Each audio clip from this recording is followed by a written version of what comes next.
So I want to talk about the male hormone testosterone and why doctors are getting this wrong when they're coming up with levels. People have got symptoms and people are getting turned away. First of all, doctors really only measure total testosterone, but that's not all about the story. You've got to check other things as well as free testosterone, which is what's freed to go around the cells, and also sex hormone binding globulin, which carries free testosterone around the body. So you could have a normal testosterone level, say 18 nanomoles per litre, and the doctors will go in and show you on your letter and say, look, them levels are fine.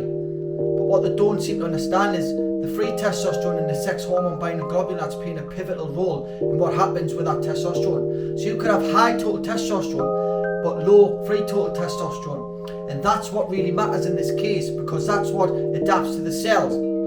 So like I said, you could have high testosterone, low free testosterone, and still have symptoms of low testosterone with fatigue, brain fog, low energy, low mood, anxiety, all that type of stuff. So doctors are underdiagnosing this, thinking your levels are fine when actually it's not.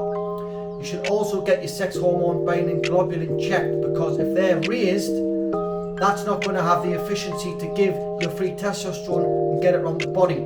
So the lower it is, the better specifically. But if you've got high sex hormone binding globulin, it's like, say, a traffic jam. The higher it is, the slower it's going to get through the city, where if it's lower, it's going to get through fast. So when doctors say your total testosterone is fine, tell them to check your free testosterone and your SHBG. And if you don't trust your GP, you can always use one of these, what I've got. So this is an in-home male hormone blood test, and all this is a finger blood test.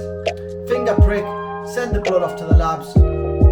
They'll give you the results, and you'll have a better understanding if you're getting nowhere with your GP. And then you can take matters worse. So the chances are, if you've got low testosterone, you can never do a lot of things. So there's a natural way of doing it, and then there's the unnatural way of doing it. But that's to do with sleep, what's your vitamin D levels like, what's your habits of sleeping, is it good, is your diet good? All this stuff can have an impact on testosterone. Are you working out?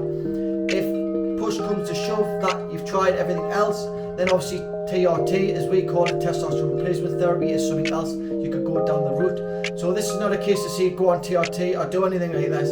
This is just explaining to you about total testosterone, free testosterone, and sex hormone binding globulin. Like I say, I'll leave a link in the next description where you can get one of these, and I think it's only about £29 or something at the minute. Send them off discreetly. You don't have to go to your GP. Come back and get your levels checked, and then you can go from there. Normally it's best to wait a couple of weeks, go and get them done again in a couple of weeks, and if you're getting similarities with your blood test results, and then you can act accordingly. So I hope this video helps, guys, and I'll see you in the next one.